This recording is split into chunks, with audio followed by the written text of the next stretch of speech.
About 2 months ago, I was lying on my couch. I'm a mom. It was summer, one of those summer nights. And my son was watching television. I'd come home. I was so exhausted and I was just like, I need to take a nap. So I poured myself a glass of wine and I went to sleep. My son was still watching TV. And in like 15 minutes into my sleep, I woke up to a sharp pain on my chest. I felt as if something had grabbed onto my heart and was squeezing it so tight. And my whole body was so hot. My head was like on fire. So I stood up from the couch because I was like, what is this new thing? What is this new thing? I was like, whoa, what's happening? And my first thought was to move to the kitchen so I could get some water and pour it on my head so that I could cool down, and get some sort of relief. And when I got to the kitchen, I just took a lot of water and I was pouring on my head and trying to cool my body down, but it wasn't cooling down. And my heart was in so much pain. My legs were so weak, they felt like they were giving out. And a voice in my head actually told me that, Jeline, you're dying. You are dying. Can you imagine? Can you imagine such a moment in your life when here you are having sort of whatever is called a normal day, and this happens, and the voice tells you you are dying? And so this voice told me, you're dying. Call your son and tell him goodbye. Do you know how that felt? Do you know how that moment, it was surreal for me? Like, it was one of those I was like, wow, okay, so this is how people die. So I called my son, and I was, he was confused because he's seeing me. I'm standing by the kitchen sink. I'm soaking wet. And I'm telling him, I just need to hug you and kiss you. And he was like, Mommy, are you okay? He's 8 years old. And I was like, I'm also confused because the voice has told me I'm dying. I need to say my goodbyes. And so I'm like, no, I just wanted to kiss you and hug you because I didn't want to tell him a voice has told me I'm dying. So I kiss him and hug him and say, Mommy, it's okay. You're going to be all right. And somehow I found some sort of strength in hearing my son's voice telling me I was going to be all right. And in that moment, when my son spoke to me, it's like something else started speaking to me within me. And another voice told me, tell your son to call your sister. My sister lives with me. She was upstairs. So I told my son, call your auntie. And so my son called my auntie, and in that moment, my sister was coming downstairs because she was wondering what was happening. I was still standing by the kitchen sink. I'm looking out because there's a window right opposite my kitchen sink, so I could see my reflection. So I saw myself. I saw how I was looking. I looked like a ghost because I think everything, like the life was literally draining out of me. And my life kind of just like played in my mind. And I thought, this is it. If I die now, I'm leaving this 8-year-old son. If I die now, I'm from Kenya originally. I live in the United States. And I was like, there's going to be this whole process where they take my body and they take it home and they take it to my poor man back in Africa. And I was like, what will that do to my mother? Because, moms look at us and they hope the best for their kids. So I was thinking to myself, I'm dying and this is it. And so another voice told me, you've got to hold on. You've got so much to give. Look at the love that's around you. Look at your son. Look at your mom. Look at your life. You can do this. You got to pull yourself together. And so long story short, my sister came and I was taken to hospital. And, when I got to hospital, they found that my blood glucose levels were at 464 milligrams per dl. You see, I'm diabetic. I have type 2 diabetes. It runs in our family. My grandfather had type 2 diabetes. My dad had type 2 diabetes. My dad died in 2017 from complications from type 2 diabetes. My brother has type 2 diabetes. And so this is something that was common in our family. And when I was diagnosed with type 2 diabetes, when I had my son, I was pre-diabetic, then I was diagnosed with type 2 diabetes. To me, I kind of just embraced it as one of those things that we have in our family. I never thought that there was something I could do about it. I just thought that, I'm on this countdown clock when I'll just be waiting to die and that will be it. So I was okay with it. I was like, all right, this is it. I've accepted whenever it decides to get me, it's going to get me. And honestly, I'd given up on the whole thing. But in that moment, when I was standing by my kitchen sink and, the voice in my head told me, look at all the love. You are important. You are important to this child. If you die right now, who's going to take care of your child? Who's going to give your child that love? Who's going to give him direction? Look at his face. Look at the way he looked at you when he saw you standing there at the kitchen sink. Look at how confused he was. Now think about that when and if you die right now when he's still 8 years old. So I told myself I had to do something. I had to make a change in my life, a critical change, a crucial change, something that was going to really make a difference in my life. So as I told you, when I went to hospital, my blood sugar levels were at 464 milligrams per DL.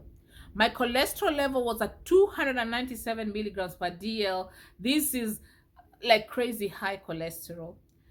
My A1C was 10.6. Let me tell you guys, when you're diabetic or when you have any condition, you go to your doctor, you know, sometimes you can tell from a doctor's face. Most doctors are not very good actors. So when my doctor was looking at my numbers and everything, I could see it. Everything on her face said, yes, madam, you are dying. Like, if you don't do anything, like she was saying something else, like, we work on it, we'll give you this medication. And so, you know, my doctor prescribed all this medication and all these things. And on my ride back home with my sister and my son, I was thinking to myself, I was saying, there has to be a better way of how I can get healthy. There has to be a way without me taking all this medication. Because when you have a list of medication coming from the insulin to the, you have insulin, you have metformin, you have, I don't know, they want to prescribe for you the Ozempics, the what, all those medication, like so much medication, the one for your cholesterol, the one for all these things to regulate so many things, it gets overwhelming. So I told myself, I'm gonna see if there's another way, a better way for me to get healthy, something that suits me. Because honestly, to tell you the truth, I had tried also so many things. That's why I had also given up, kind of. Because for me, diet and exercise just never seemed to work. I don't know about you, but for me, my body type is an endomorph. So that means I gain weight so quickly, but it's hard for me to lose weight. On top of that, I have type 2 diabetes. I inject myself with insulin. So that means for me to lose weight is even 10 times harder for me to get that weight off. And so that was very frustrating for me. And those are the reasons why my numbers went so high, because no matter what I tried, I just never seemed to crack that code with my own body and with all the medication that I was taking. But having reached that moment when I said, okay, this is it, I'm dying. And I said, I don't want to die in this way. Let me die because it's my moment to die, because we'll all die. But if there's something I can do about it, I said, I'm going to do something about it.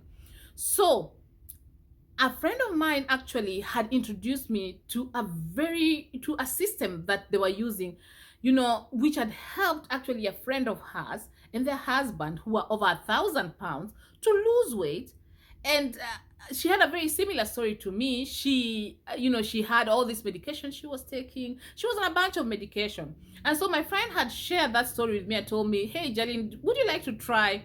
And because I wasn't so keen on that, I had, you know, I just brushed it at the back of my head. But when that happened, I said, you know, this has to be the universe telling me something and connecting me to this lady, because she had just told me about this hack that her friend had been using. And now this had happened to me. So to me, it was a no-brainer. I told myself, go in there, study everything, know everything you need to know about this, and be in 100%. So I did. I went in, I called my friend, I said, hey, I'm all in 100%. I'm gonna do it. I'm gonna get in this program. I'm gonna do everything I need to do to get healthy. And so fast forward, this is 2 months down the line. As I told you, I was 195 pounds. When I went to the hospital, when I was dying, I was 195 pounds. Today, I'm 168 pounds. I'm 27 pounds down. And at my goal, like I'm still going. I'm like the Energizer battery. I'm 27 pounds down. But that is not even the most exciting part, because, you know, losing weight, you can lose weight, but you can still be unhealthy, because even as a diabetic, you could lose weight. So that was not the most exciting part for me. The most exciting part for me was when I recently saw my new numbers. I went to see my doctor and I was so nervous because, they have to do all the testing. I was nervous because I was like, okay, I've lost some weight and all this, but I don't know. Yes, I used to take my blood glucose readings and they were looking very good, but I was like, I don't know about this cholesterol. I don't know about all these things. So last week, literally, I went and I saw my doctor and the numbers came in.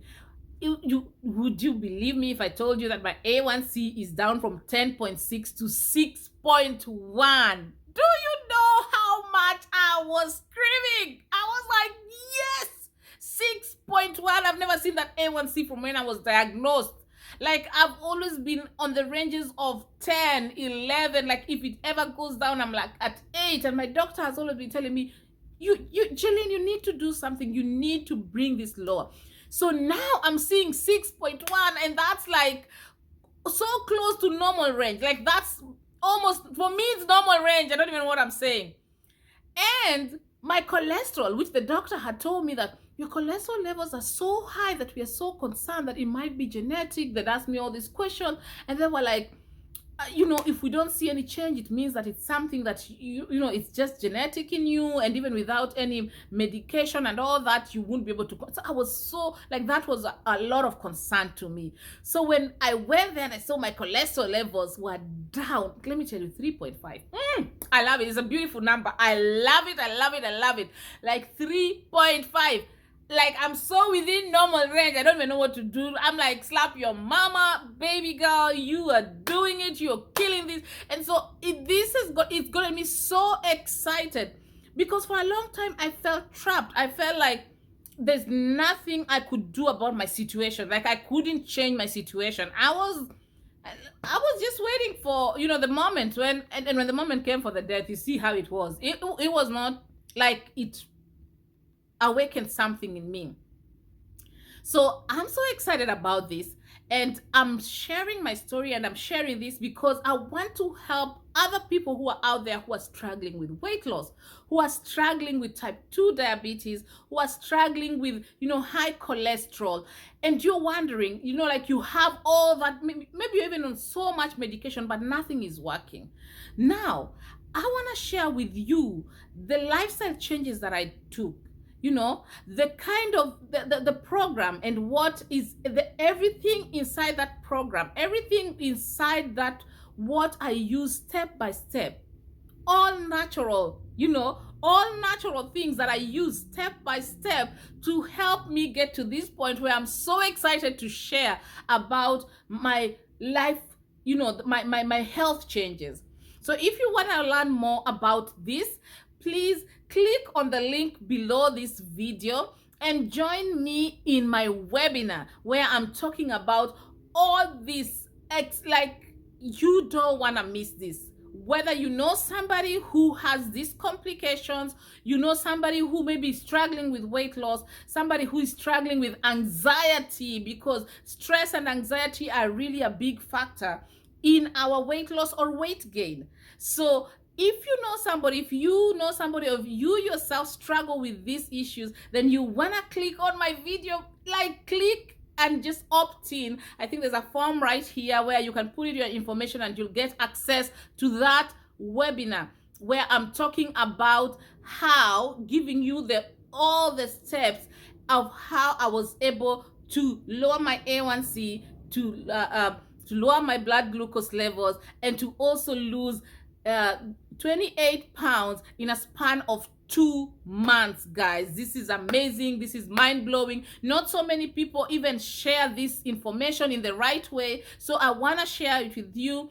And also know that, of course, these are my own results. I'm not telling anybody that these methods cure people, but I'm sharing my experience. And in sharing my experience, I hope that you can take the same things, apply them into your life, and do the small lifestyle changes and see how it's gonna impact your health, your wealth, and your wellness. So click on the link below, and I hope to see you in my webinar very soon. Thank you so much for watching my video. I love you, and see you soon. Bye-bye.